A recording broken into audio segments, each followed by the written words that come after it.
নারী ফুটবলে নতুন ইতিহাস। বিশ্বের সবচেয়ে দামি নারী ফুটবলার এখন কে জানেন? স্পেনের ব্যালন ডিওর জয়ী আইতানা বোনমাতিকে পেছনে ফেলে শীর্ষে উঠে এসেছে যুক্তরাষ্ট্রের তরুণ তারকা ট্রিনিটি রডম্যান।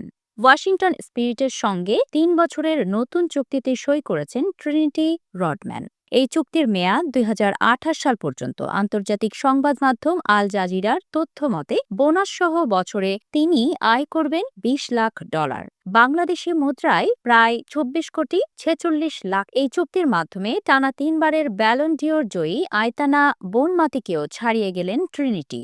তার এজেন্ট মাইক সেঙ্কোভস্কি নিশ্চিত করেছেন, আয়ের দিক থেকে এখন তিনিই বিশ্বের ১ নম্বর নারী ফুটবলার। সাবেক এনবিএ কিংবদন্তি ড্যানিশ রডম্যানের মেয়ে ট্রিনিটি ২০২১ সাল থেকে ওয়াশিংটন স্পিরিটের হয়ে খেলছেন। মাত্র ২২ বছর বয়সেই তিনি নিজের ক্যারিয়ারের সেরা সময় পার করছেন। চুক্তি শেষে ট্রিনিটি বলেন, আমি অনেক সৌভাগ্যবান। এটি আমার জীবনের বড় অর্জন, যা অনেক পুরনো সমীকরণ বদলে দেবে। ২০২১ সাল থেকে ওয়াশিংটন স্পিরিটের হয়ে খেলা ট্রিনিটি এখন নিজের ক্যারিয়ারের সেরা সময়ে রয়েছেন।